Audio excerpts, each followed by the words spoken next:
Hello friends, स्वागत है आपका फिर से एक बार ज्ञान जोन पे। तो लास्ट वीडियो में हमने समझा था कुछ छोटी लेकिन बहुत इंपॉर्टेंट बातों के बारे में, और आज उन्हीं की लैब देखेंगे कैसे उन सेटिंग्स को हम परफॉर्म कर सकते हैं, कहाँ ये मिलेंगी हमें, कैसे हम इम्प्लीमेंट कर सकते हैं। तो चलिए स्टार्ट करते हैं बिना किसी देरी के। लेकिन अगर आप चैनल पर नए हैं तो चैनल को सब्सक्राइब करना ना भूलें, बेल आइकन दबा लें ताकि आने वाली सभी लेटेस्ट वीडियो आप तक पहुंचे और आप उन चीज़ों को सीख पाएं। तो पहला लैब देखते हैं कि कैसे static IP, private static IP provide करते हैं हम, और उसी के साथ साथ हम ये तीन ऑप्शन भी साथ में ही देखेंगे। डिटेल मॉनिटरिंग कहाँ से ऑन करते हैं, टर्मिनेशन प्रोटेक्शन कहाँ से इनेबल करते हैं और बाद में कैसे चेंज कर सकते हैं, डिलीट ऑन टर्मिनेशन कैसे इनेबल करते हैं और बाद में कैसे चेंज कर सकते हैं।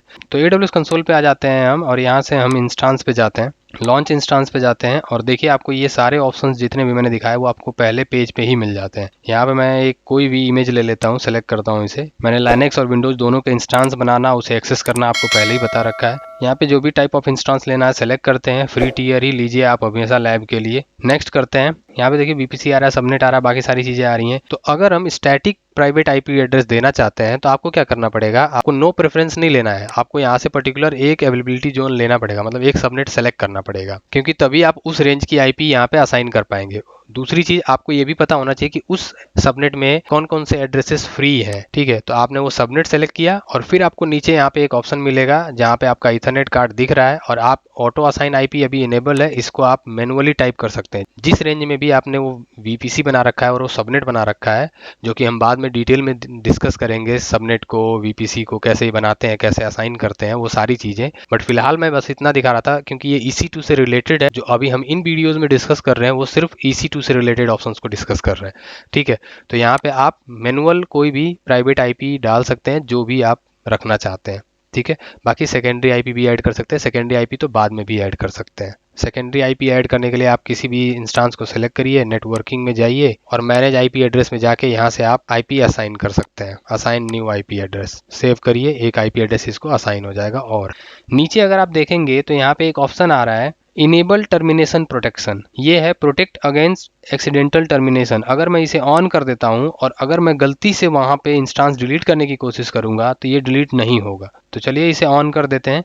इसी के जस्ट नीचे एक और ऑप्शन आपको दिख रहा है enable cloud watch detail monitoring, और नीचे एक हेडिंग लिखी हुई है एडिशनल चार्जेस अप्लाई। तो जैसा कि मैंने कहा था, अगर आप डिटेल मॉनिटरिंग ऑन करते हैं तो इसके लिए आपको एक्स्ट्रा चार्जेस देने पड़ेंगे। बाय डिफ़ॉल्ट हमारे मशीन, हमारे इंस्टांसेस मॉनिटर होते हैं, बट ये है कि अगर आप डिटेल मॉनिटरिंग चाहते हैं, आप चाहते हैं कि हर एक सेकंड की इन्फॉर्मेशन पता चले, हर तरह की इन्फॉर्मेशन आपको मिले, तो उसके लिए आपको डिटेल मॉनिटरिंग ऑन करनी पड़ती है। ठीक है, तो बस ये इसको ऑन कर देना होता है। बाकी आप क्लाउड वॉच पे जाके इसकी डिटेल मॉनिटरिंग देख सकते हैं। तो क्लाउड वॉच में हम वो सारी चीज़ें समझेंगे डिटेल में। फिलहाल हमने ये ऑप्शन सेलेक्ट किया, नेक्स्ट करते हैं।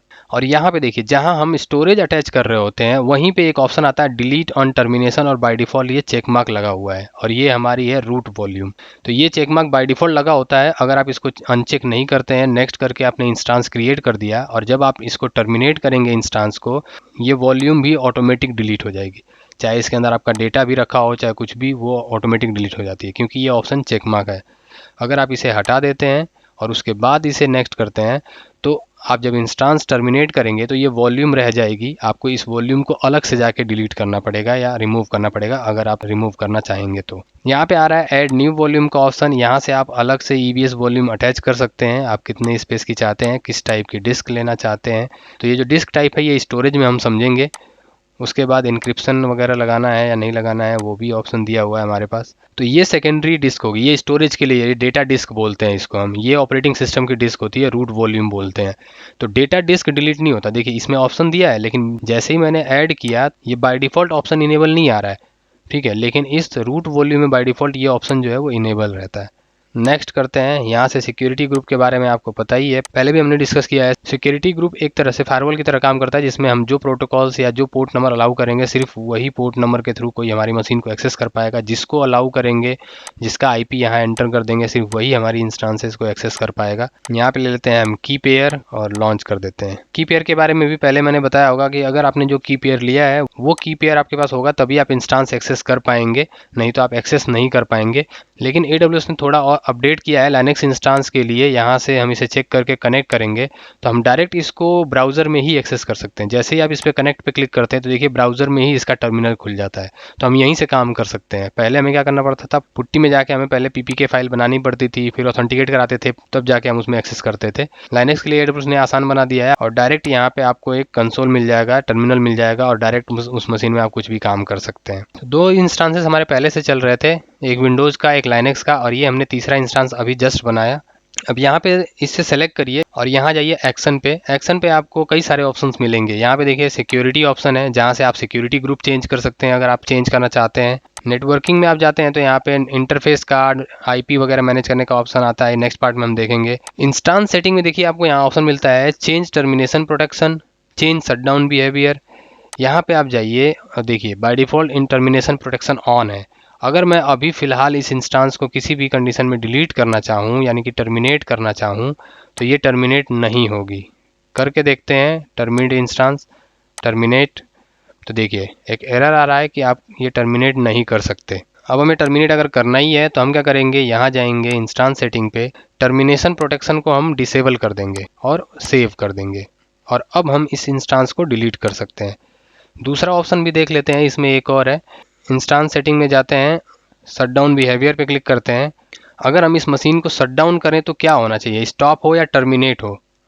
ठीक है, तो बाय डिफ़ॉल्ट स्टॉप है, हम इसको कर सकते हैं टर्मिनेट। इससे क्या होगा कि आप जैसे ही मशीन को शट डाउन करोगे ये सीधे टर्मिनेट हो जाएगी। फिलहाल ये स्टॉप मोड पे है, तो वो हमारे नीड के ऊपर डिपेंड करता है कि हम क्या चाहते हैं। तो देखिए इंस्टांस की सारी डिटेल यहाँ दिखाई दे रही है। इंस्टांस ID क्या है, उसका पब्लिक IP क्या है, उसका प्राइवेट एड्रेस क्या है, रनिंग कंडीशन में बाकी सारी डिटेल। इस यहाँ पे स्टोरेज ऑप्शन में चले जाइए तो आपको वॉल्यूम से रिलेटेड इन्फॉर्मेशन मिलेगी। ठीक है, डिवाइस नेम दिखा रहा है, कितना साइज़ है, अटैच दिखा रहा है, और यहाँ देखिए डिलीट ऑन टर्मिनेशन येस है। ठीक है, तो अगर हम इस इंस्टांस को डिलीट करते हैं, अगर मैं आपको अभी वॉल्यूम में दिखाऊं, यहाँ पे वॉल्यूम में, तो देखिए आपको 3 वॉल्यूम दिखेंगे क्योंकि 3 इंस्टांसेस हैं तो उन तीनों के वॉल्यूम दिख रहे हैं यहाँ पे। लेकिन अगर इंस्टांस में जाके हम इस इंस्टांस को टर्मिनेट कर देते हैं और फिर देखते हैं क्या होता है, क्योंकि वो ऑप्शन हमने इनेबल किया था डिलीट ऑन टर्मिनेशन का। तो अब अगर हम वॉल्यूम में जाएंगे और जैसे ही वो इंस्टांस डिलीट होगी, यहाँ से एक वॉल्यूम गायब हो जाएगा, 8 GB वाला, क्योंकि जो लाइनक्स मशीन के जो वॉल्यूम बना था वो 8 GB का बना था, तो 2 लाइनक्स मशीन है तो 2 8 GB दिखा रहा है। तो जैसे ही वो इंस्टांस वहाँ पे स्टॉप होगा और टर्मिनेशन प्रोसेस में आ जाएगा, हमारा वॉल्यूम भी रिमूव हो जाएगा। तो देखिए टर्मिनेटेड आ चुका है। अब वॉल्यूम में जाते हैं, यहाँ देखते हैं तो देखिए यहाँ से भी एक वॉल्यूम गायब हो गई। ठीक है, तो 2 इंस्टांस और 2 वॉल्यूम अब हमें दिख रहे हैं। तो आई होप कि आज के ये लैब आपको समझ में आई होगी और आगे की चीज़ें हम देखेंगे नेक्स्ट लैब में। तब तक के लिए अपना ध्यान रखिए, फैमिली का ध्यान रखिए। Bye bye and take care.